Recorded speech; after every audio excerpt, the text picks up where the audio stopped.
this moment in this space by stating the obvious. Everything that's going on in the United States, everything that's going on in New York and other parts of this country, we want to extend not only thoughts and prayers, but we're also extending a hand of support with ventilators. Today we announced 500 ventilators from our cash will be sent to the national stockpile to be immediately distributed to states in need, particularly the state of New York. So I just want to thank our team for assembling over the weekend the appropriate equipment, making sure that these vents work, making sure that these are the vents that were recently refurbished and repurposed for exactly the purpose that they're assigned. And again, our hearts and prayers go out to everybody as it relates to meeting this very difficult week head on and making sure that we have all of the appropriate personnel, appropriate sites, as well as equipment, particularly ventilators, to support those most in need. I want to, though, make an argument for the state of California's efforts in the context of putting in perspective the work that's being done, not just, again, here, but over the course of many, many months, by reminding everybody that we started on this journey in January with repatriation flights that came back into the United States through the state of California for people in mainland China, American citizens. We brought them on to Air Force bases here in the state of California. It began the formal relationship, the formal partnership with the federal government, the CDC, and their respective agencies.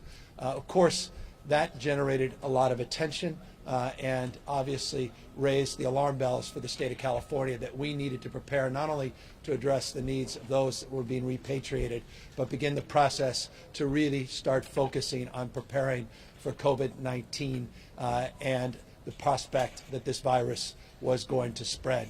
That was brought further into focus with the Grand Princess cruise line, which generated national attention and certainly generated a lot of energy and focus in Northern California, in the Bay Area. And those relationships were only strengthened. And as a process of, or rather as an extension of those relationships being strengthened, it forced our hand to really start looking at assets, looking at sites, alternative care sites, not just our hospital sites, but alternative care sites that can not only meet the needs of those that were coming off the Grand Princess, but the expectation then that the coronavirus would spread and the peak needs would exceed our capacity to deliver within our 416 hospitals. So over the course of months, the state of California has been preparing in a very deliberative way. We've phased our preparation in different frames. Phase one is the focus of today's press conference. We want to let folks know that our phase one procurement includes some 50,000 beds above and beyond what is currently available in our hospital system. And I say currently with a caveat. We have 416 hospitals in our hospital system, some 75,000 licensed beds. We have asked the hospital system itself to create capacity to surge by roughly 40%, so 30,000 beds within the hospital system itself. The additional surge, the 50,000 phase one goal, would come from the state working with partners at the local level, 20,000 beds for alternative care sites. So within the hospital system, acute care, a focus on building capacity and assets in and around those hospital footprints, in and around the emergency rooms, in and around the operating rooms, with existing staff to the extent we need to surge the staff, a health corps support that we've been talking about the course of the last week or so. This is one of the sites of the 20,000 sites that the state of California has procured, and as you can see behind me, quite literally is being brought into a condition where we can start accepting patients as early as April 20th. We're here in the Sacramento region, the Sleep Train Arena, where the Sacramento Kings once played. This is a site that will provide for 400 beds specifically for patients that are either being discharged from our hospital system, from our emergency departments, or going here directly with mild to moderate symptoms. The acute care will continue to be provided in our hospital system as part of their larger surge. This is one of a dozen plus sites that the state of California has already procured. We currently have locked in 4,613 specific bed sites now throughout the state of California.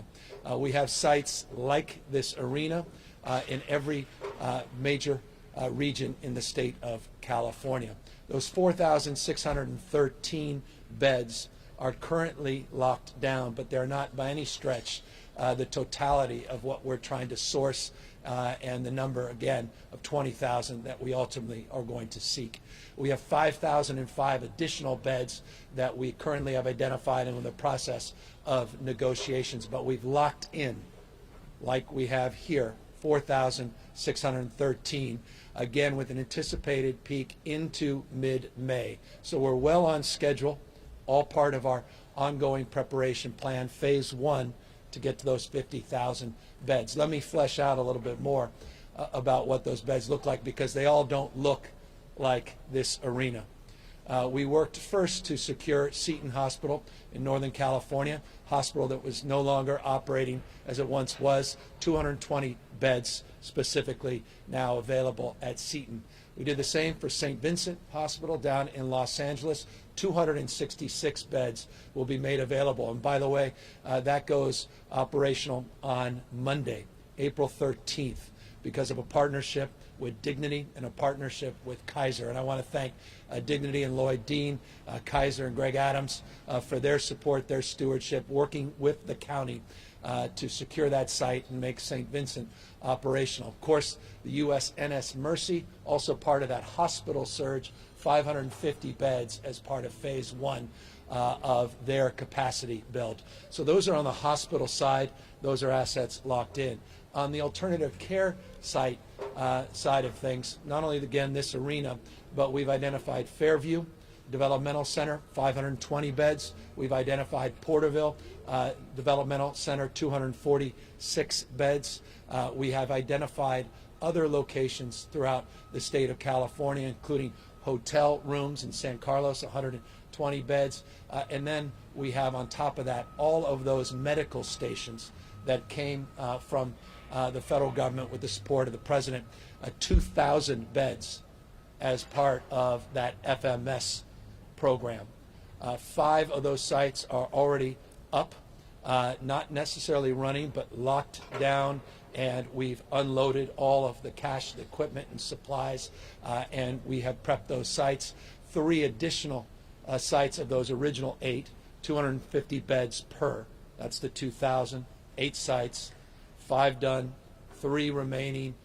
Those 3 are up and around Shasta, Butte County.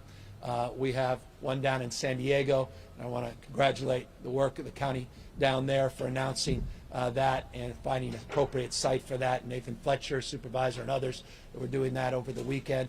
And then a site in Fresno that we are in the process of unloading and setting up. So those 8 sites, plus those hospitals, plus alternative care sites like this, that's the 4,613 beds that we have locked down and ready to go with. That said, it's one thing to have the beds, it's another to have the personnel. And just to explain a little bit about how these things are working, the hospitals, I talked about the partnership with Kaiser and Dignity down in Southern California. Each and every site has different operations, different specs in terms of support, who's managing them, where we're procuring the appropriate protective gear, and the like. The FMS sites, these medical stations, are county-state partnerships. In some cases, the county is taking all the responsibility themselves, but broadly, county-state partnerships. As it relates to sites like this, we are working with the county, and we are working through our Health Corps, which now has a total number of applications. This was the healthcorps.ca.gov website we launched less than a week ago. Over 81,879 people, not over.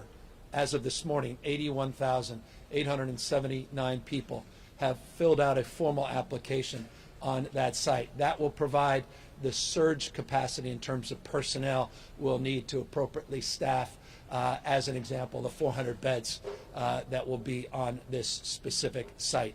And by the way, I recognize for those that are focusing with real acuity, detailed attention on that health court site, we have a lot of existing licensed medical professionals that are currently working that have also applied on that site to potentially be redeployed to more acute needs within the system. But it's still a jaw-dropping number, 80,000+ people that are willing to meet this moment. Again, these are the phlebotomists, the EMTs, the paramedics, the nurses, nurse practitioners, and doctors, and the like, radiologists that have all filled out that application. So physical sites, the human capital that are needed, and doing everything we can to procure more PPE.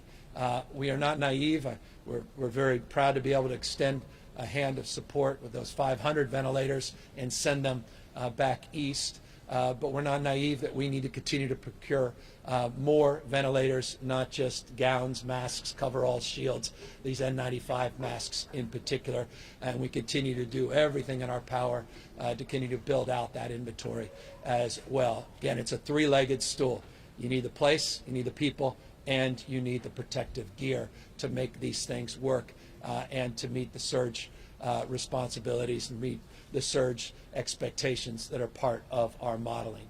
Again, the models mean nothing if we begin to step back and change our behavior by getting cabin fever and no longer practicing physical distancing. Physical distancing is working. The more we commit to meeting this head on by continuing to practice social distancing, but substantively physical distancing, wearing the appropriate well, not masks, but face coverings when you are forced to get in a queue or in a line and be around other people where you can't practice physical distancing, for example, at a grocery store. If we continue to do that, we continue to hold the line, then these models will continue to buy us time, because you, by definition, are bending the curve, which allows us the days and weeks to do exactly what you see being done right behind me here at Sleep Train Arena. Speaking of here, I want to now ask that the owner of the Sacramento Kings, who owns this site, come up and say a few words, because we wouldn't be here without him and without his support.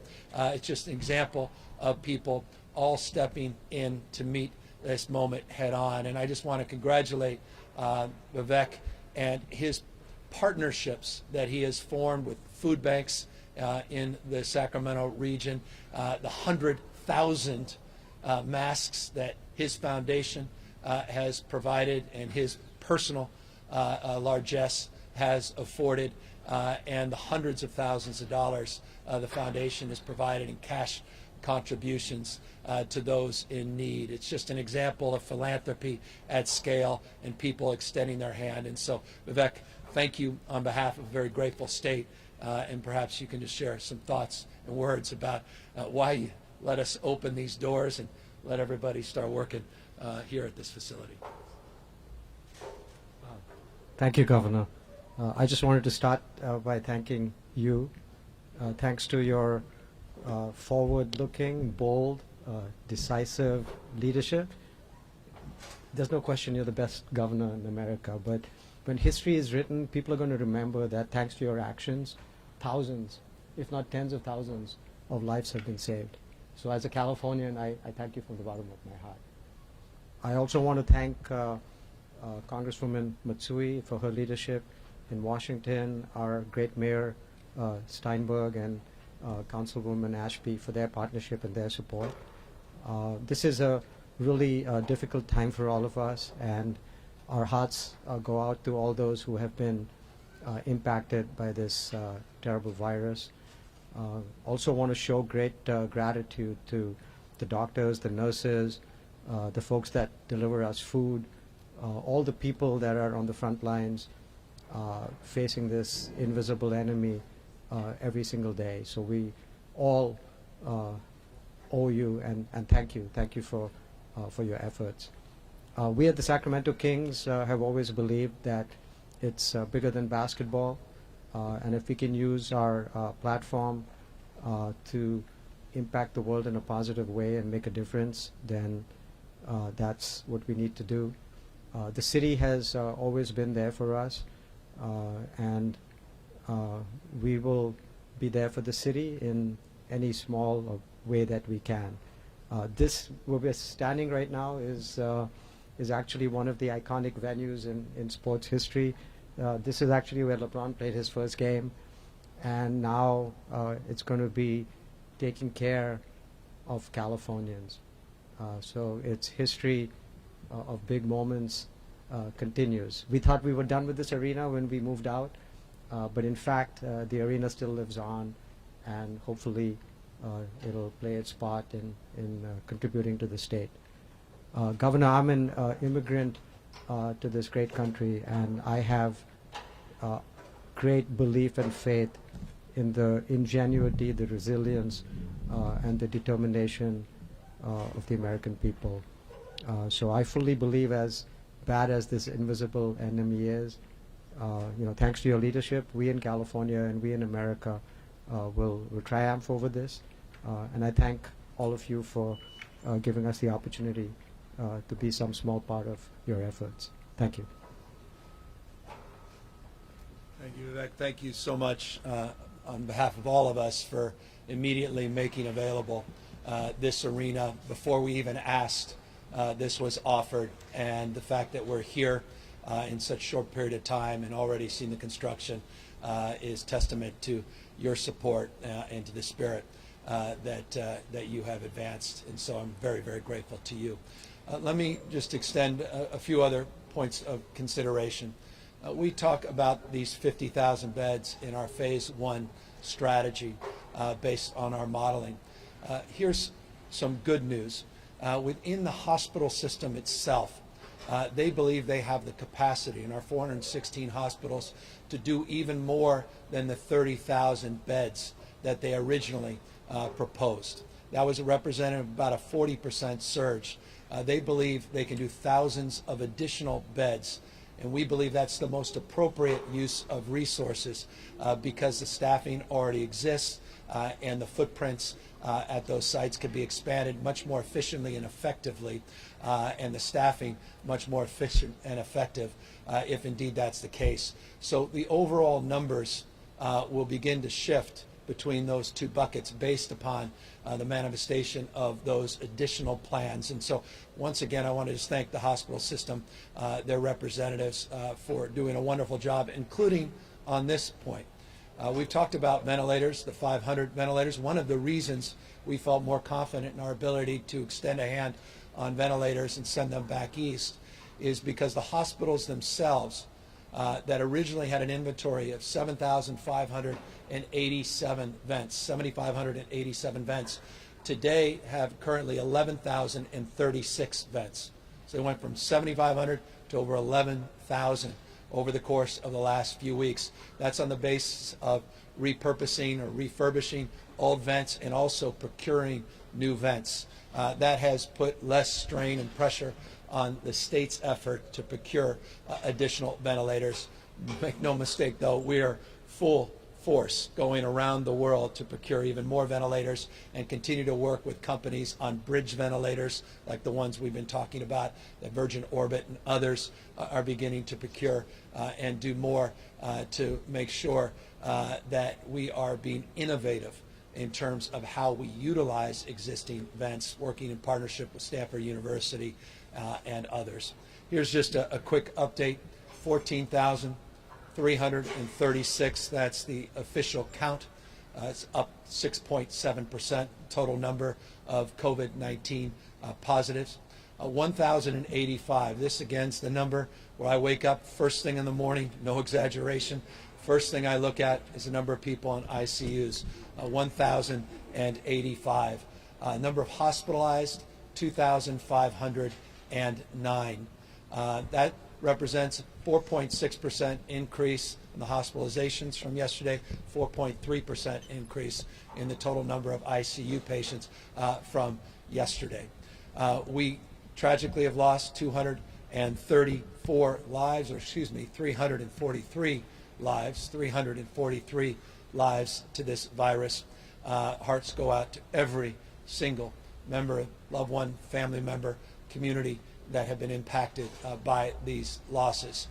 We'll continue to update you on the number of N95 masks that come in and go out, continue to update you on the number of Health Corps folks that have signed up and begin the process of being evaluated, triaged to be deployed or redeployed throughout our healthcare delivery system. I want to continue to thank everybody that wants to contribute their time and their energy, which I know a lot of us have energy because we're stuck at home. We want to contribute. The serve.ca.gov website, the serve.ca.gov website remains the best place if you want to volunteer, support the homeless, food banks, give blood, connect to our Cal Volunteer site and the like. We hope people continue to reach out a hand and continue to practice the physical distancing that has allowed us the time to procure the kind of assets that we are announcing here today. So with that, happy to take any questions. And again, I want to thank everybody for making this particular site possible in such a quick period of time. Hi, Governor. Sophia Bolag here from the Sacramento Bee. I'm going to be asking questions on behalf of the press corps today, so thank you so much for taking our questions. To start off, can you explain why you've been talking about Phase 1 sort of as a distinct entity? What exactly does Phase 1 mean in your modeling, and what's the difference between Phase 1 and any subsequent phases? First phase, we break things down incrementally so we can focus our attention with acuity, and we look at our modeling. And we looked out over the course of last month into this month and April. Phase 1 is through the month of April. Phase 2, when you look at our models that we made public last week, you'll see those numbers go north of 50,000. That would represent Phase 2 of our process. So this is within the month of April, our first phase, finding 50,000 beds between the acute care system, the hospitals, and these alternative care sites for mild and moderate symptomatic individuals or those that have been discharged from the hospital system. So that's the breakdown specifically. If we enter into May and our modeling and projection numbers remain static, meaning they show that they're continuing to grow, then we'll enter in that Phase 2. Many reporters have questions about the ventilators and those 500 that you've sent to the national stockpile. So what convinced you that we could afford to send those ventilators? Why did you decide to send them to the national stockpile and not directly to a place like New York?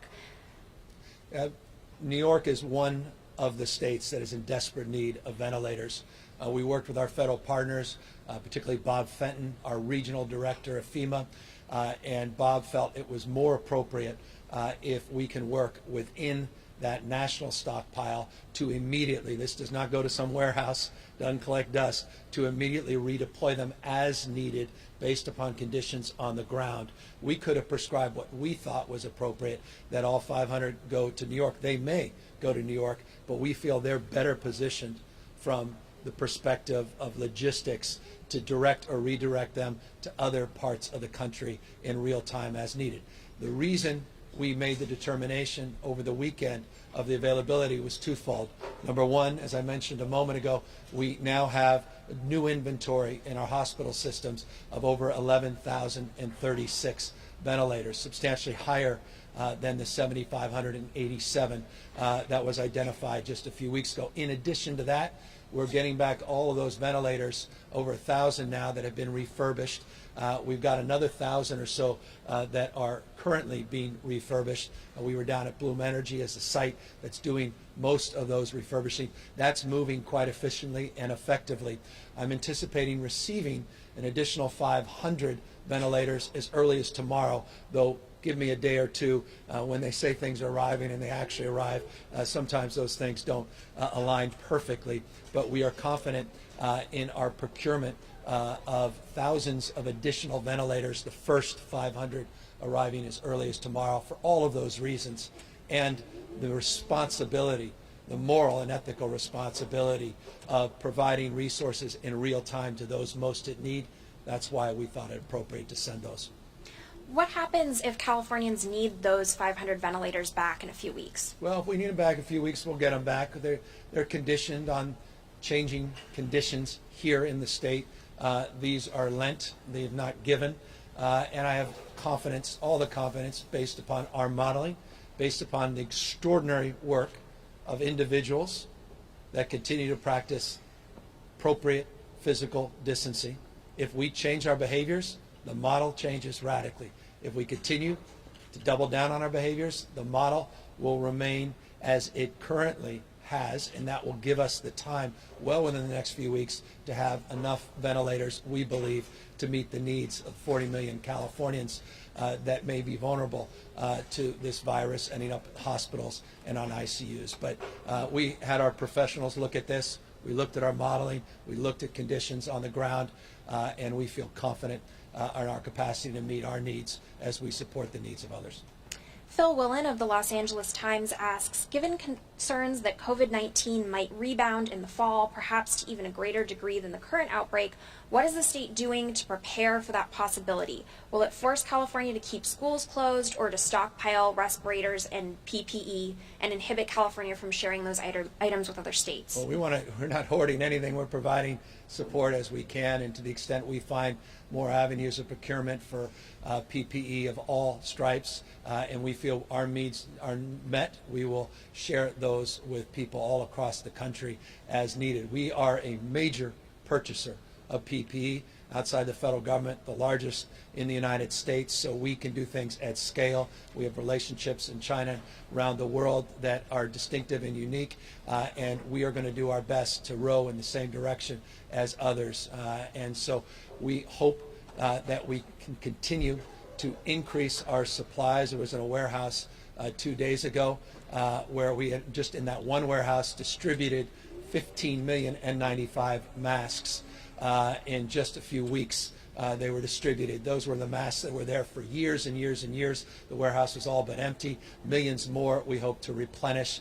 And so as we go into different phases, to Phil's question about different phases, that we're prepared to meet those phases head on. But know this, we're Americans, first and foremost. We happen to have 40 million Americans that live in the great state of California. And as a nation state, we can do certain things where we can punch above our weight, and we carry a big weight. But to the extent that other Americans need our support, our largesse, and to the extent we have the resources, we're going to be there for as many people as we possibly can. But know this, we're also taking care of our 40 million Californians as well. There's been some speculation that COVID-19 might recede with the warmer summer months. I'm wondering, have you guys seen that in some of the warmer parts of California, and is that something that you're incorporating into your modeling? Yeah, we'll see what happens, but based upon the data that's coming in, we will in real time assess any of those changes and patterns. Look, the numbers keep going up here in the state of California, the number of positives, number of tests, number of people in ICUs, number of people hospitalized, and tragically the number of people that have lost their lives. Conditions, to your question, are unique and distinctive depending on what parts of the state you are in, and we've heard people speculate about the seasonality of this virus, but it's too early based upon the information that we have to make any determinations around that speculation. There's no patterns that exist within the state that I'm aware of that would lead us to conclude that that indeed is the case. We're hopeful in the seasonality, but by no stretch of the imagination does that change our modeling currently or our approach to procuring sites, people, and appropriate personal protective gear. And forgive me, this goes to Phil's previous question as well. All of that will be determinative. Facts on the ground, the experts and their opinions make the determination about schools and make the determination when people go back to work and sporting events like basketball or football season and the like. But again, too early to speculate on any of that until the data starts to bear the kind of clarity that is needed to make those determinations. Rachel Becker of Cal Matters asks, how do you intend to incorporate antibody tests into California's ongoing response? What do you envision the role of antibody tests will be in getting people back to work? Well, foundational, fundamental, and that's why the serology tests with Stanford are so important. Our first homegrown serum serology test that will be done. This will be ultimately determinative. It will be probably the biggest area of focus in terms of language we're using and the nomenclature, antibodies and proteins that we're trying to attach related to the immune system, all part of figuring out whether or not people have immunity, people have the kind of antibodies that will allow us to process new protocols in order to get people back into the workforce, or at least back into society in more traditional ways. So this is a deep area of focused concentration, I know, all across the United States, not just here in the state of California. And I should just note this frame around community surveillance and making sure that we are testing asymptomatic individuals to understand more about this virus is critical in ultimately advancing our testing goals. Some of those goals we revamped and announced just 48 hours ago, and this is certainly a big part of that. You and your team said on Saturday that you were expecting that test would be FDA approved later that day. Did that happen? And are your plans that you laid out Saturday to start using that test this week, are those on track? Yeah, I believe they are. Let me double down on the official approval and get right back to you. Thank you. Adam Beam of the Associated Press asks, will you pause the scheduled minimum wage increase because of the COVID-19 outbreak? Well, that's January, and we'll make a determination in real time. I have my budget team meeting again later this afternoon. I've got a team of some of the best minds that I can find on economic recovery and really starting to plan detailed plans when we turn the corner and turn the page on this phase of the virus, how we can really start jump-starting the economy. Testing is the predicate to making that happen along the lines of those antibody tests that were just referenced, and then of course coming up with a comprehensive economic and workforce development plan to get people off unemployment insurance, get them back into the workforce, do everything we can to keep small businesses afloat during this very challenging period of time. We talked a lot about that 72 hours ago in terms of our small business supports. But ultimately, the determination on some of those macro questions like unemployment, or rather like minimum wage, will be determined as we plan, or as we roll out these larger plans. Mike Lurie of KCRA is asking for an update on the California Health Corps. Specifically, do you have a budget figure in mind for the program and how it will be paid for? Yeah, look, it's going to be paid for, and I've been asked this on multiple occasions, and I'll remind everybody that we have the capacity within the existing funding systems, be it the Medi-Cal system, other systems of support, including our own contributions through the general fund and our reserves, and more important than anything else, the federal government and FEMA's reimbursements that all stack and answer to that question. Depending on the bucket, those are connected to the reimbursement and the processing of those paychecks. I will, though, remind you that not everybody that will be part of the Health Corps, again, over 81,000 people that have already signed up, not all of them will be able to provide for their child care, for their transportation, and for their lodging. And I again want to just thank Facebook, Mark Zuckerberg, for providing tens of millions of dollars to help with stipends for those individuals as well. So deep support from the federal government, state, and some modest support in the context in totality from the private sector and philanthropy. How are you vetting those candidates? They're going through a very comprehensive process. We've got a team of people going through every single one of those applications. Remember, when we launched this, we said the universe of expectation was around 37,000. We've now blown past 80,000, which again just is extraordinary. And so we're going through those. A lot of them, a lot of folks filled out forms and they already have existing jobs within the healthcare delivery system. So we're weeding those numbers out and we are triaging multiple things. There's geographic triage, meaning where are you physically and where are the needs most, see if those match. There are salary expectations and needs, see if those match. The skill sets, looking where people are in their licensing process and queue? Are you coming from a medical school or nursing school? Are you retired annuitant? You're coming back into the workforce. All of those things are triaged. We may have too many phlebotomists in certain areas, not enough pharmacists in other areas. So all of that being done by a team of remarkable people, Heidi and others that are here, that are doing pretty much just that full time. Alex Michelson at Fox 11 News asks, Speaker Pelosi wants to pass another stimulus through Congress. What's the most pressing need that California has from the federal government? To help those that are still recovering from the 2008 financial crisis that never fully recovered, and to protect individuals that are most in need. Let's not exacerbate income and wealth disparities. Let's not exacerbate growing anxiety around a two-class society. When we grew up in a three-class society with the middle class getting squeezed, we really got to focus on those that were left out of the last bailouts in 08, 09, and make sure we do not replicate that same mistake. Deborah Kahn of Politico asks, why is the state reporting cases in such a broad age category for 18 to 49-year-olds and then narrower categories for the young and old? Are you trying to scare younger people, and can you provide more specific numbers for that? Well, no, it's just that's the information that's been provided me. We go 0 to 17, we do 18 to 49, 50 to 64, 65 and over.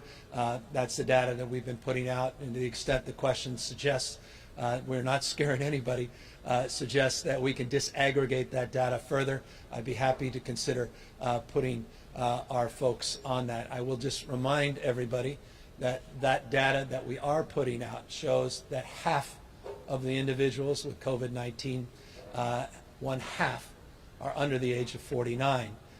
Just a reminder of the power of individual decision making, and for young people to be reminded that that individual decision making must maintain a strong regime of physical distancing. Even if you have mild symptoms, even if you don't know that you have the virus, you can spread the virus to the most vulnerable. And so, again, the data has helped us identify those buckets of concern, half under the age of 49. Happy to look at breaking them down even further. Jim Roop of Westwood One Radio asks, people have been saying they would like to know if the mitigation efforts are working. Is there any data or a specific point on a graph or a chart that indicates the state is actually seeing success in slowing the spread? Yeah, you're seeing that in our modeling. You're seeing that in the modeling we've presented publicly. We're seeing that in the capacity for us to be standing right here. This is a physical manifestation of the work that has been done by 40 million Californians, proving to be successful on the basis of buying us time. And this allows us to do the kinds of things that, frankly, some other parts of this country weren't able to do because they were overwhelmed. The system got overwhelmed. So every minute of every day, every hour of every day of every week of every month is critical for us to make sure that we're preparing for a surge in a worst case scenario. But the current modeling that we have made public and the growth, as I said, the growth you've seen just in ICU and the hospitalizations, the two most critical numbers from our perspective, that growth has been steady. And if you extend that out, we are looking at a path into May before we peak based on current data. Doug Sovereign of KCBS has another question on the ventilators. He asks, politically, is this something of a rebuke to the White House, which said over the weekend that the states have to fend for themselves and not rely so much on the federal government? And are you sending a message to the Trump administration that California can not only take care of itself, but the nation too? No, that's not why we're doing it. We're doing it because we can do it. I'm not looking to point fingers. I'm not looking to play politics. I'm not going to point fingers. I'm not going to play politics. I want to thank the administration for reaching out to the state of California and working with us through FEMA to identify a minimum of 500 ventilators. I'd like to be able to do more. I feel deep responsibility and anxiety, as we all do, watching the national news. What more can I do? I'm on conference calls with the governors, comparing and contrasting conditions on the ground. We had a governor's only call today with the vice president and people expressing their anxiety and concerns. I wish I could solve that for everybody. And to the extent we can, we will. And to the extent we're expected to, yes, we should be expected to. This is the state of California. We have an abundant mindset, and we're a well-resourced state. So I expect, and I imagine everybody expects California to do more than most other states, and we'll continue to try to do our best. Your staff is telling me that that's all the questions you have time for, so thank you so much for answering those. Thanks very much. And thank you, everybody. Just want to remind everybody of the importance, if I haven't done so 5 or 6 times, let me do it a 7th and an 8th time. Practice physical distancing. Thank you to everybody over the course of this weekend. Our parks, our playgrounds, our beaches, where I think reasonably, not in every case, reasonably underwhelmed because people were taking these stay-at-home orders seriously and taking the physical distancing seriously. As the weather gets better over the course of this next week and into the weekend, I will remind everybody on a daily basis, to extent even more on an hourly basis, to continue to double down on what has been working here in the state of California. Let us not look back and dream of regretting because we didn't do all we could to continue to bend that curve. Let's continue at the pace that currently is underway. Thank you, everybody, and stay safe.